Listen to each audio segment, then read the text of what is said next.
오늘 큐티하셨어요? 우리 함께 큐티합시다. 말씀을 함께 봅니다. 큐티한 남자. 예레미야 21장 8절에서 14절. 너는 이 백성에게 이렇게 전하여라. 나 주가 말한다. 내가 너희 앞에서 생명의 길과 죽음의 길을 둔다. 이 도성 안에 머물러 있는 사람은 전쟁이나 기근이나 연병으로 죽을 것이다. 그러나 지금 너희를 에워싸고 있는 바벨로니아 군대에게 나아가서 항복하는 사람은 죽지 않을 것이다. 그 사람은 적어도 자신의 목숨만은 건질 것이다. 나는 복을 내리려고 해서가 아니라 재앙을 내리려고 이 도성을 마주보고 있는 것이다.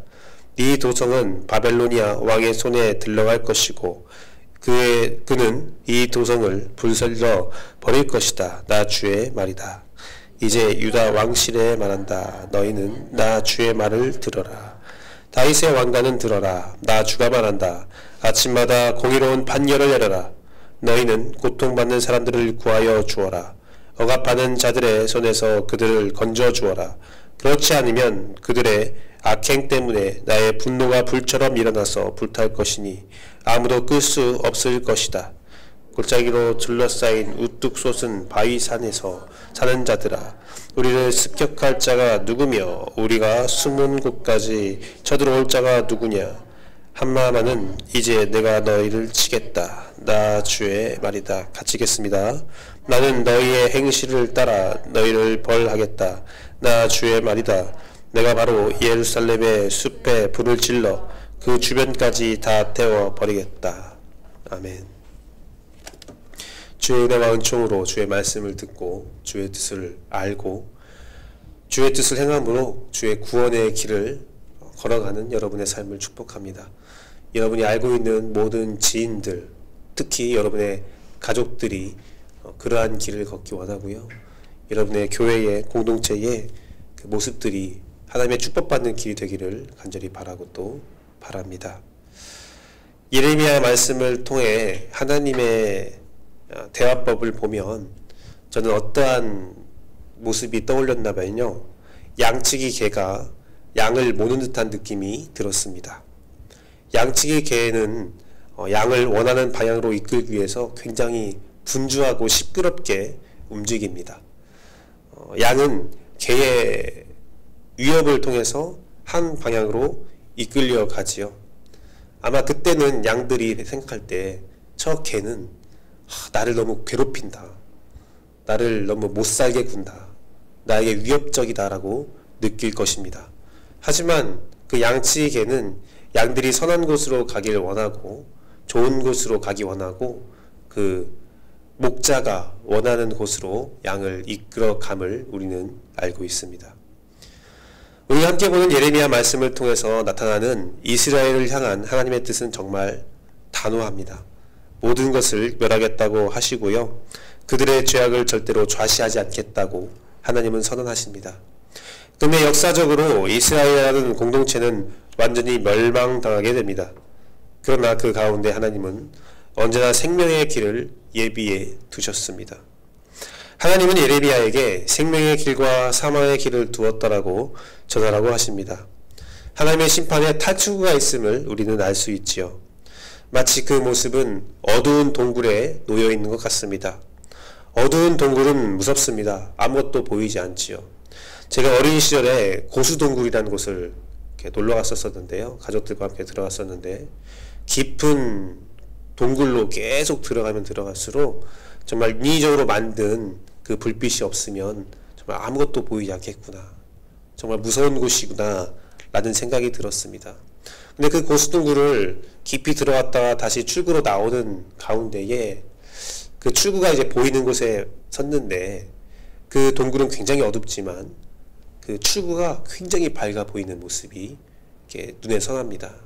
어두운 곳에서 밝은 곳을 보니까 밝은 빛이 정말 밝아 보이더라고요.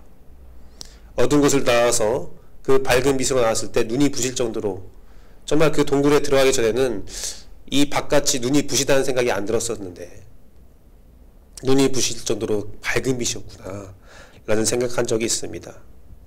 어두운 곳에서요, 우리가 처음에 딱 들어갔을 때 아무것도 보이지 않지만 그때 눈을 잘 보이게 하는 방법이 눈을 감고 한 10에서 15 정도 세고 눈을 뜨면 어두운 곳에도 이제 보일 수 있는 것들이 보이기 시작합니다. 마치 이거 같습니다. 하나님의 심판이 우리를 어두운 동굴에 어두운 가운데 놓은 것 같지만 우리가 눈을 감고 잠시 마음을 정돈하고 다시 눈을 뜨고 그 심판을 바라보면 밝은 빛이 하나 보이기 시작합니다. 그리고 그 빛을 따라가면 그 빛이 바로 출구였음을 알게 되고 어두운 동굴에서도 출구가 있음을 알게 되는 거죠. 하나님의 심판은 우리의 숨통을 잘라버리는 심판이 아닙니다. 물론 불순종의 대가를 받는 자는 완전한 멸망을 당하게 됩니다. 하지만 그것 또한 우리가 살아가는 그 여정이 아니라 주님이 오시는 그날 마지막 때에 이루어지는 것이기 때문에 우리에게는 언제나 하나님의 생명의 기회가 있음을 여러분이 기억하기를 원합니다. 우리의 인생의 여정 가운데 때로는 하나님께 맞을 때도 있습니다.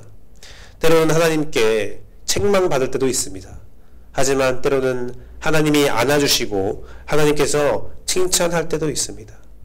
그 모든 경험을 하나씩 경험해 가면서 살아가는 것이 바로 인생이며 신앙인 것을 여러분이 알고 있습니다. 좋은 일이 있으면 나쁜 일도 있고 나쁜 일이 있으면 좋은 일도 있습니다. 또한 나쁜 일에는 모든 것들은 나쁜 것은 아닙니다. 나쁜 일에도 한 가지 정도, 두 가지 정도 좋은 일을 찾을 수 있고요. 좋은 일 가운데서도 한두 가지 정도 나쁜 일은 항상 숨어 있습니다. 제가 인생과 목회에 대해서 그 선배 목사님과 대화를 하는 시간이 있었습니다. 그때 대화를 나누는 가운데 그 선배 목사님은, 그 원로 목사님은 저에게 이런 충고를 해 주셨습니다. 김규배 목사님은 아직 젊어서 걱정이 되는 부분이 많이 있는데 인생이라는 것은 말이지, 가장 좋은 것은 물이 흐르듯이 자연스럽게 흘러가는 것이야.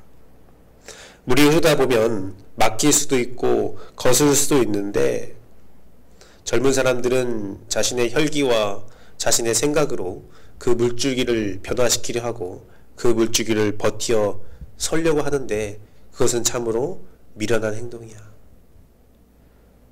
그 물길에 몸을 맡기면 가만히 보면 다른 물길이 있음을 알게 되고 자연스럽게 흘러가면서 그 흐름에 몸과 마음을 맡기는 것이 마음의 평안을 찾는 유일한 방법이다. 그 목사님이 저에게 그런 말씀을 해주셨어요. 주님 안에서 나쁜 일도 좋은 일도 그렇게 물 흘러가듯이 받아들일 수 있는 나의 상태가 된다면 얼마나 평안하겠는가. 윤서천 목사님께서 침례교회 윤서천 목사님께서 하셨던 말씀이 저는 항상 기억이 납니다.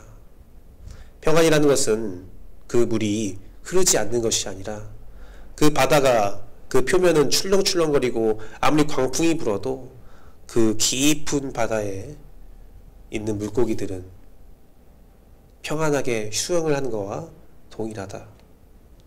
나의 인생과 나의 상황이 아무리 요동쳐도 주님 안에서 주 예수 그리스도의 은혜 가운데서 성령의 충만한 가운데서 마음이 요동하지 않고 하나님의 섭리 가운데 살아가는 것이 진짜 평안이다라고 말씀하셨던 길이 생각납니다. 여러분, 모든 인생에는 생명의 길이 있고 사망의 길이 있습니다. 다윗 왕이요, 자신이 왕으로 등극하고 오랜 시간이 지난 이후에 왕관을 새로 만들 때가 되었다고 합니다.